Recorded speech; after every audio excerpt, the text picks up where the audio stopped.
rendue au Palais de Tokyo, toujours dans le cadre du Pass Jeune. Alors en fait, le Palais de Tokyo accueille différents artistes asiatiques et met en valeur leurs œuvres d'art contemporaines. Donc le visiteur se balade de salle en salle pour justement découvrir les différents artistes et leurs œuvres et la visite est totalement libre.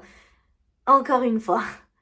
Et encore une fois, quand tu n'as pas le sens de l'orientation, c'est super chiant. Encore une fois, tu as l'impression de louper des salles parce que tu te dis est-ce que cet endroit je l'ai fait? Est-ce que cet endroit je ne l'ai pas fait? Au final, tu es sûr de te perdre. Mais ce qui est vraiment bien dans ce musée, c'est qu'ils mettent à disposition ce fameux plan. Et du coup, là-dessus, tu as le nom de tous les artistes et surtout, tu as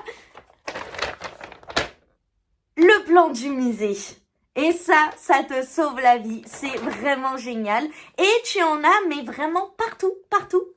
Ensuite, bon point aussi, ce qui est vachement bien, c'est qu'ils ont mis à l'entrée une table de médiation. Donc, selon les heures, il y a un médiateur présent qui peut donc répondre à toutes nos questions.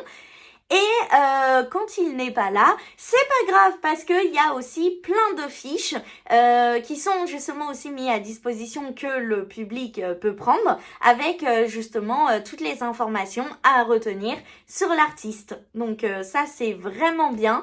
Et c'est à peu près tout ce que je peux vous dire en fait de cette sortie. Si je n'avais pas fait cette exposition dans le cadre du Pass Jeune, pour être honnête, je ne serais jamais allée au Palais de Tokyo de moi-même. En soi, c'est une bonne exposition, mais je ne la recommande pas à tout le monde. C'est contemporain, ça ne plaît pas forcément à tout le monde. Moi, c'est vrai que pour le coup, si je n'avais pas eu accès à cette réduction, je n'y serais jamais allée. Et je ne pense pas que j'y retournerai sans les réductions, pour être honnête. Mais surtout, le Pass Jeune, ça par contre, c'est un bon plan que je vous conseille. Et on se retrouve pour la prochaine sortie.